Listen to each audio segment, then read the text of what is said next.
Magic Johnson Trophy for the 2025 Western Conference Finals. Most valuable player is Shai Gilgeous-Alexander.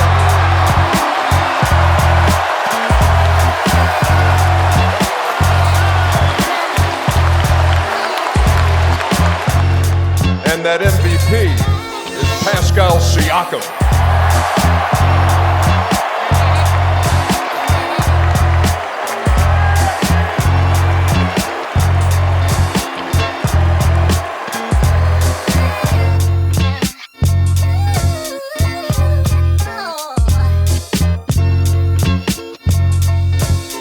What's good, everybody? Welcome back to the All Things Basketball podcast. We finally have the finals matchup, one that a lot of people were not expecting to see. It's Indiana and it's the Oklahoma City Thunder.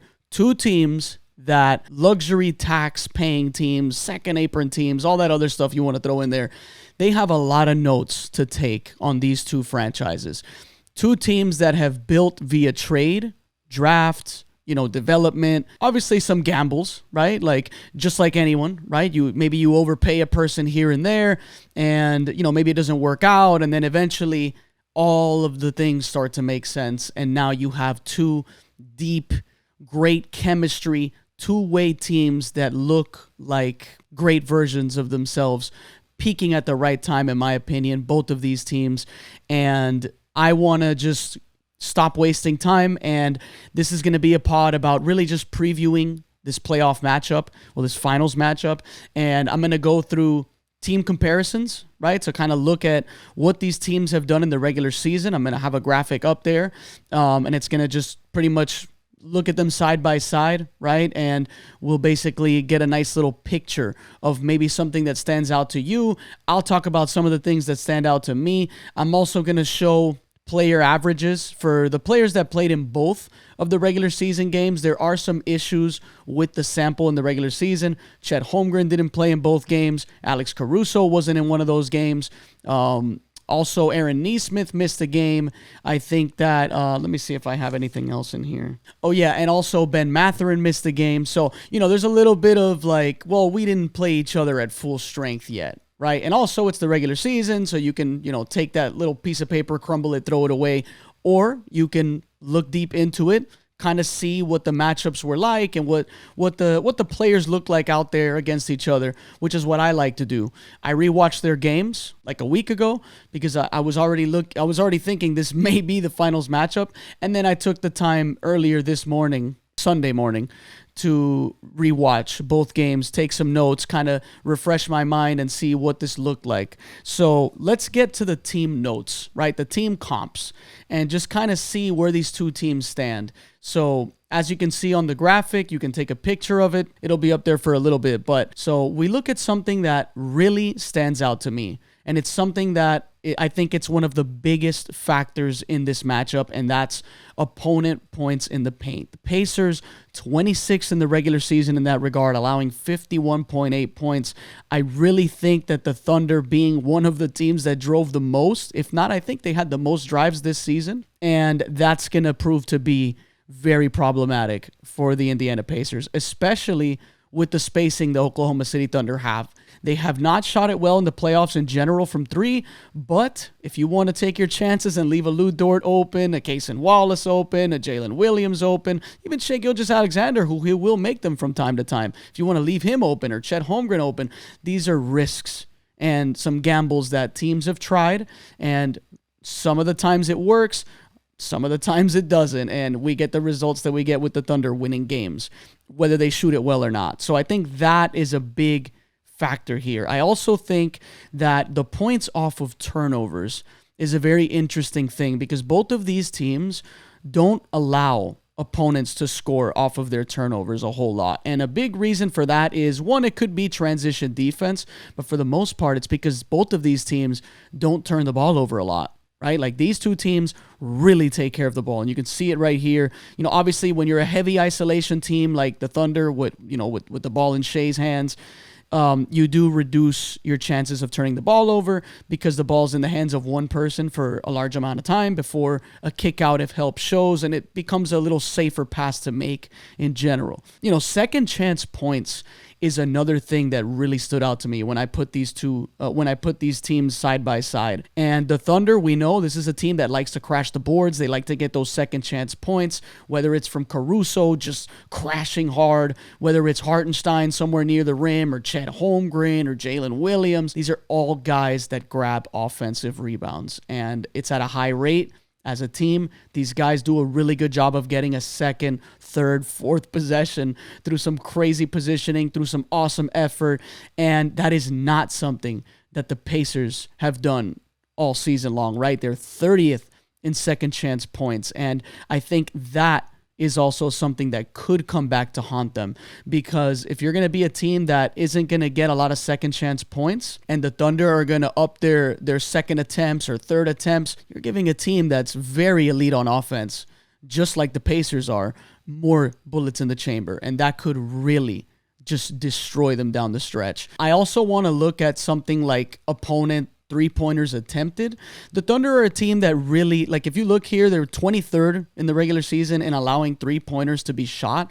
And part of that is because the Thunder just collapse collectively and they're willing to give up threes, even though they do close out and just guard it at a very high level. Like, you're looking at three-point percentage from opponents against the Thunder, it's 34.2%. Teams don't shoot well from three against the Thunder, right? And if they do, they've definitely had to earn it. Right, and the Thunder they get out, they close out, they're so quick, they're always in the gaps, they're always in good recovery if they're peel switching, or just the communication is all-time stuff. So, they do get out there and contest, even though they prefer to protect the paint first.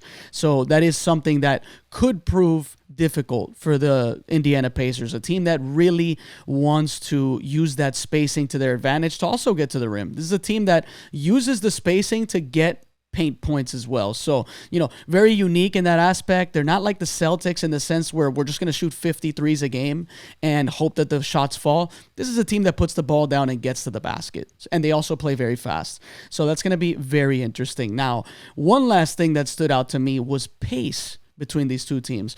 OKC Thunder have a higher pace than the Pacers, despite everyone knowing how fast the Pacers play. And a lot of that has to do with the Thunder's defense, right? When you turn defense into offense, they get a lot of fast break points because of that. And they also just, they get out in transition and, they finish early on those steals. So that is a big factor as well. Yeah, so I think that's all I kind of wanted to talk about when I'm comparing these two team stats regular season wise, because I think those were the main things that really stood out to me. Now, I want to show a graphic on the player averages, right? And what I did was I took like 6 players that had the most notable stats and also that at least played both games in the regular season, right? So here we have OKC.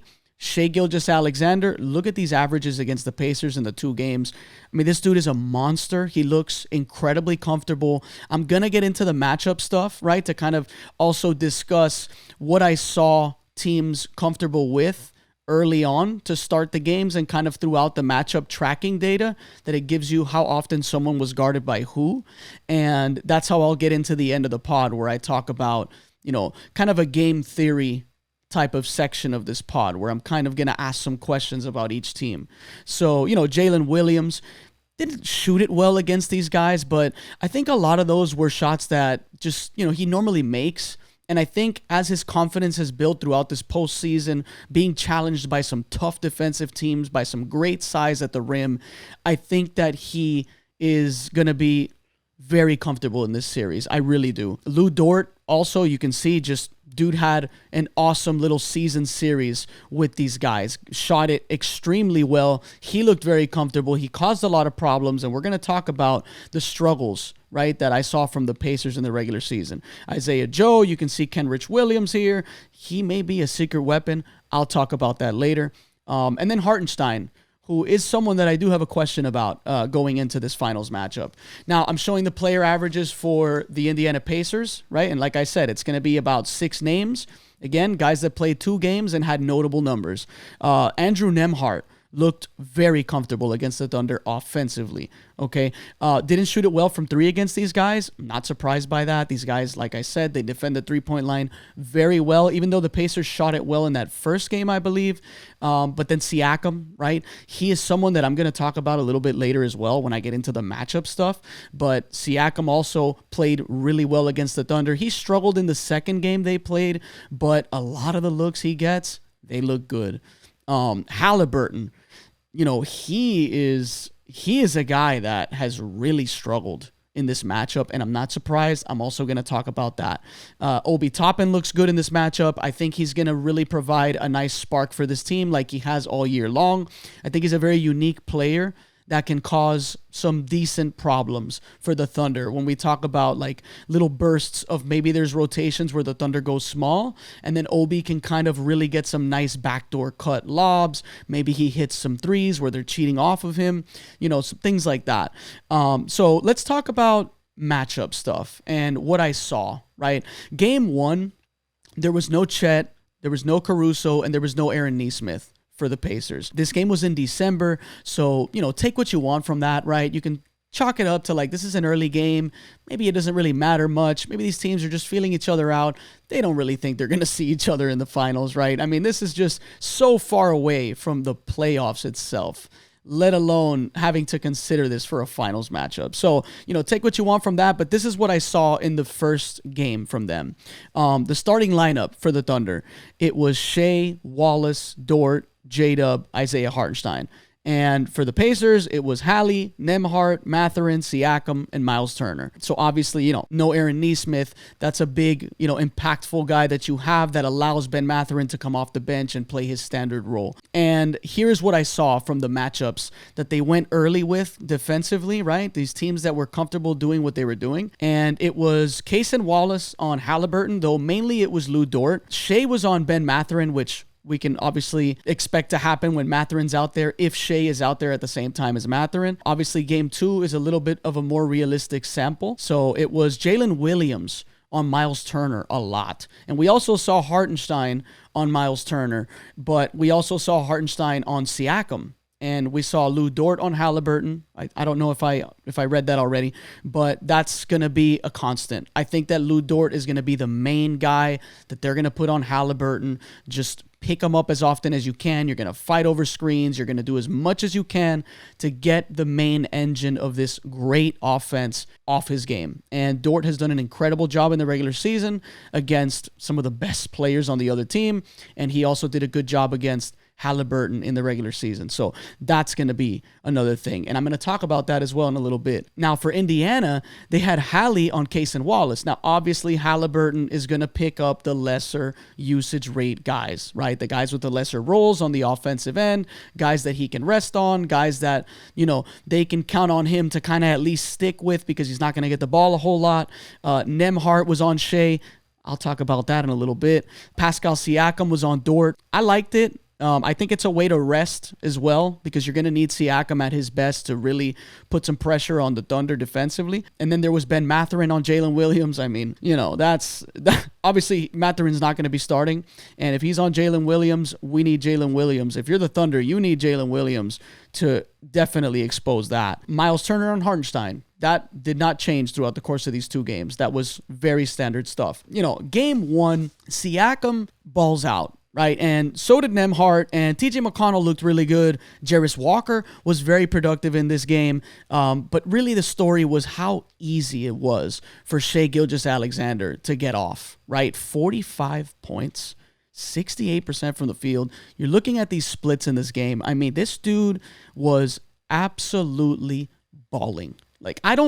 There is no answer for Shai Gilgeous-Alexander on the Pacers roster, in my opinion. You could do some niche stuff that I'll talk about in a little bit, but I just see a guy that's just incredibly comfortable. Coming out of some series where he has been challenged by some good point of attack defenders and he's answered the bell, I think that he's going to be even more comfortable in this series. Even though I'm considering the fact that the Pacers have improved defensively a lot compared to last season. But my summary here was, the Thunder won a close game 1. And look, again, no Chet, right? No Caruso. And when you're considering the fact that Dort, Jalen Williams, Case and Wallace, and Isaiah Joe all combined for 33% from the field. These guys went 16 for 48. And the OKC Thunder still come out on top, despite also not having one of their big three guys. So, you could also think about that, right, when you're making a prediction for this series. Siakam, Nembhard, TJ, and Jarris Walker won that 4-on-4 kind of comparison. They shot 27 for 50. That's 54% from the field. And despite all that, the Thunder just sustained it and took the game. Hallie really struggled in this game. Miles Turner has really struggled in this matchup. And I think those are the things that are really going to stand out to us when the series starts. Let's get to, game 2. I'm not going to run through these performances or numbers because I want to speed up this pod a little bit so you guys can digest it as easy as possible. Matchup-wise, there was no Ben Mathurin in game 2, no Chet Holmgren. And everything else is pretty much looking how it's going to look, right, in terms of from the Pacers side of things, because I still have no idea what the Thunder are going to do with Chet Holmgren matchup-wise. Who are they going to put him on? And I'll get into that after this section. So matchup-wise, right, for the Thunder, Shea on Nesmith. I think that's pretty standard stuff. That's most likely what we're going to see. Lou Dort on Hallie, like I said, that probably won't change. Case and Wallace on Nembhard. He's obviously in the lineup for Chet Holmgren, so, interesting to see where they're going to put him.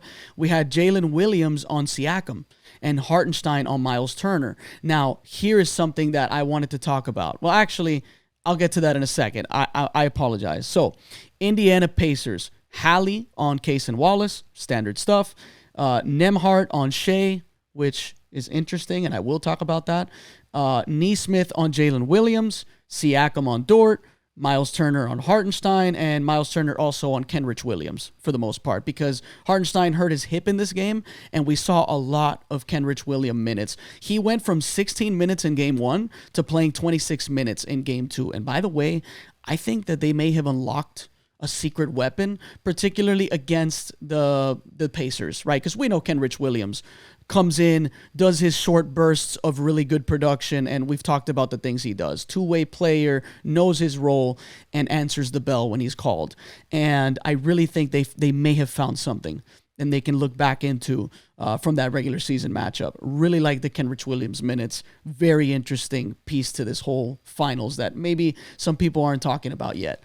So definitely stay tuned on that or pay attention to that. So let's get to the game theory stuff, the questions I have, the matchup stuff that I saw to end this pod and kind of wrap it up. So Pacers questions, Nesmith and Nembhard guarding Shea and Jalen Williams, right? I can obviously assume that they're going to be interchanged a little bit because I don't like the idea of Nembhard on Shea. I mean, you see the production. For the most part, it doesn't look like it bothers him at all. And that's not a knock on Nembhard. That's what Shea's been doing this to everybody, right? So it's not a knock on Nembhard. Nembhard can definitely defend and do his thing on offense as well. I just think that is a very exploitable matchup for the Thunder. I'd rather see Nesmith on Shea, but then if you have Nembhard on Jalen Williams, now it's a little bit of a bigger disadvantage in a way, right? Because Jalen Williams, he plays big, he plays strong. He's very athletic. He could really cause problems for Nembhard, and if he's going to out-muscle Nembhard and make Nembhard work a lot on defense, it could affect his production on offense. So that's something that's very tricky to me. Maybe we can see Siakam on Shea, like a burst of that, right? But not too much because he could get in foul trouble, and you're going to need Siakam as obviously the Eastern Conference Finals MVP of these guys. He's been awesome in the playoffs. You're going to need him to be his best if you want to win a championship this season. Also, if you do put him on Shea, then maybe you can then have Aaron Nesmith on Chet Holmgren, right? Kind of in that Caruso-esque kind of strategy where you're using muscle over size, right? And good quickness and just strength, right? Good defensive ability to kind of bother a taller player.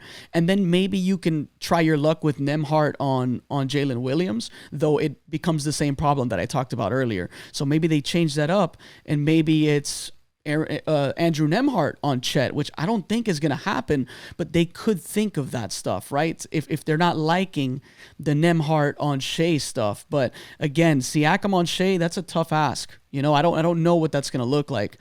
He can certainly try, but I just don't like the idea of putting Siakam in potential foul trouble. Another question I have for this team, how does Hallie ever play comfortable in this series? Or better question, will he ever be comfortable in this series? And you could say yes. Like, this guy, he's been through some good, he's played against some good defense, he's played against some good pressure, people picking him up early, kind of denying the ball on him and stuff like that. But this is a different beast. This is one of the greatest defenses I've ever seen in my life, and I will continue to say that this is the best defense I've ever seen. That includes those Detroit Pistons from 2004. That includes whatever other team I can think of in the past. You could even go 96 Bulls. I just think that the point of attack defensive depth that the Thunder have is extremely unique. I don't want to get into that. So yeah, I wonder, like, how is he going to handle the constant flow of point of attack defenders? They don't have to concede bad matchups, right? Like, who can Hallie really exploit? And the answer to that question is Isaiah Hartenstein, right? Like, he's a guy that the Pacers are definitely going to look to attack at pick and rolls, which brings me to the Hartenstein part of this, right? Like, that I wanted to keep until this part of the pod. If they put Hartenstein on Siakam, which they did in the regular season, they did that so he could cheat off of Siakam, right? Play the percentage game on him on the catch and shoot threes, hope that he misses more than he makes, and cheat away in Rome, right? To help protect the paint, kind of help clog, right? Similar to what all these teams will do, right? With the lesser shooters on the perimeter. And then, maybe that way, then Chet Holmgren can play those pick and rolls on defense, right? And kind of put him on Miles Turner because he's more mobile. He can definitely handle guarding on the perimeter better than Hartenstein. So now you don't have to kind of, you still cause problems for Miles Turner on pick and pops because Holmgren's right there. Right? And Holmgren's got quick feet, and you got Hartenstein in that back line cheating away from Siakam. I think that's probably what we're going to see, because you could say they'll put Chet on Siakam, but then if you put Chet on Siakam and have him cheat away, Siakam could really potentially have his way with Chet, even though Chet will use that length and good footwork and just poise and high IQ on the defensive end to, really cause problems and make Siakam take tough shots. But then you run into that problem where you're defending a high pick and roll with Hartenstein, right? And look, if the ball gets through on the short roll to Miles Turner, there's Chet Holmgren, right? Cheating off of Pascal Siakam, right? To kind of plug that and force Turner to make that extra kick out. And then someone just peels into that and, maybe contests Siakam. I think we're going to see a lot of that. So yeah, Miles Turner, right? That's my next question. Is Miles Turner comfortable in this matchup? There's a lot of guys that are smaller than him that can really make things uncomfortable for him, trying to put the ball down amongst just the sea of all these elite defenders, right? It's a very problematic scenario for Miles Turner. And as you can see from the splits I showed before, if you want to go back in the video and check those out, he really struggled against this team. And the last one, can the Pacers survive bad shooting games? And I really think that that's going to be basically the determining factor of this entire series. If they're not shooting it well from three, this series is a wrap. I think we can confidently say that if they don't shoot well from three, they're done, right? And I think that's going to really be the main emphasis for the Thunder. Let's cut these threes off. We're obviously they're going to cut the paint off. That's their main option, right? Like they don't want easy baskets. They're going to get out and force tough shots from three. But if they can find a way to muck up this game and just drag the Pacers through the mud, they're going to win this series convincingly. So I do have Thunder questions, and I may have actually thrown out one of those with the Hartenstein one. But what are we doing with Siakam, right? Like, I guess that ties into the same thing I was talking about, right? Because with the Hartenstein cheating off of him and stuff like that, if you go back and look at all Siakam's shots in those regular season games, second game was a bad sample. He shot it really bad, but he got a lot of good looks. It's a lot of open catch and shoot threes, a lot of nice little cuts while Hartenstein's getting caught in a pick and roll on defense. And, he's coming off of a very confident run so far through that Eastern Conference run.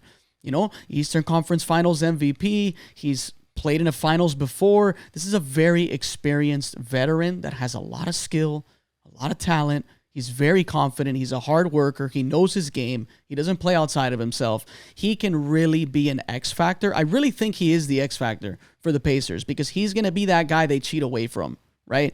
And he's going to get a lot of good looks in this series, in my opinion, just because of that strategy. Though it is hard to tell because, again, I haven't seen Chet. So I don't know what this all looks like, right? And this ties into the question, do they like the Kenrich Williams minutes so much?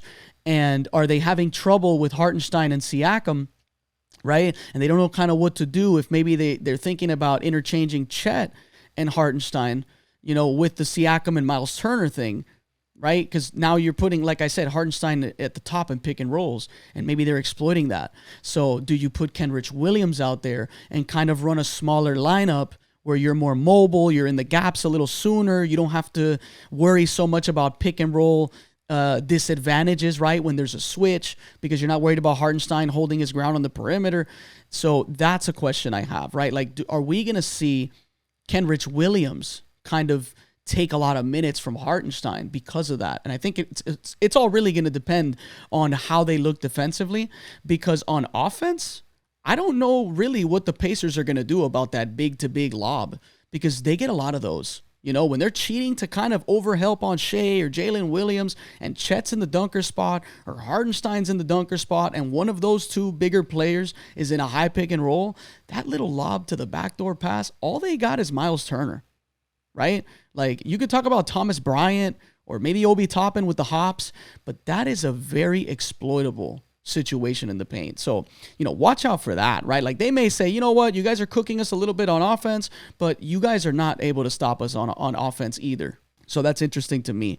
So yeah, that was kind of that ties into that next question. Like, will the Thunder be comfortable in that double big lineup against the Indiana Pacers pace, right? Because that could prove to be problematic for Hartenstein. So I'm definitely interested in that one. And then lastly, can the Thunder continue to get points off of turnovers, which, ties into that point when I was comparing their team stats, because I think that is such a big source of how the Thunder generate offense, especially when they're not shooting it well.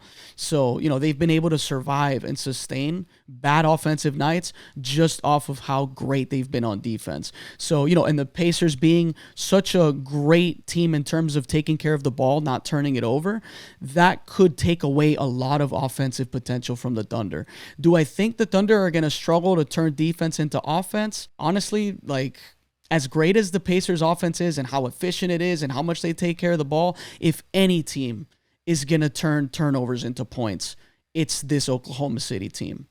Now, I want to talk about, just to wrap this video up, who I have in the series. I mean, you've heard all this. You already know who I'm picking. I got the Thunder. Initially, I was thinking Thunder in 5, because I'm going through the team comps and I'm looking at the matchups and I'm seeing how comfortable the best player in this series potentially is, which is Shai Gilgeous-Alexander, the MVP, how comfortable he was in the regular season, how much his confidence has just built up, even though this guy is already as confident as you can be. Jalen Williams is peaking. You got Hartenstein already knowing what he does. You got Chet Holmgren coming off of some great performances. The guys are looking super connected, and you could say the same thing about the Pacers. And like I said, I was initially going to pick the Thunder in 5. I give the Pacers offense a lot more credit. You're playing smart, you're getting good looks, and you're not succumbing to just throwing a bunch of threes up. You're getting to the rim and you're forcing some issues and getting really good looks. You also have depth. I really like TJ McConnell, a dude that's going to play just 150% on both ends. He's going to make the right decisions. He's going to get a lot of good baskets. He is going to put pressure on whoever they decide to have a weak defender on him, which, by the way, the Thunder don't have a lot of weak defenders anyways. I feel like I'm rambling, but yeah, Thunder in 6 for me. I think, I mean, I don't see how the Pacers win this series. I really don't. And I don't even know what the money line is for the Thunder. I can imagine it's somewhere like minus 500 or something crazy. I don't know what it is. So that's going to do it for this one. Thanks for watching. Thanks for listening. I will catch you guys on the next one.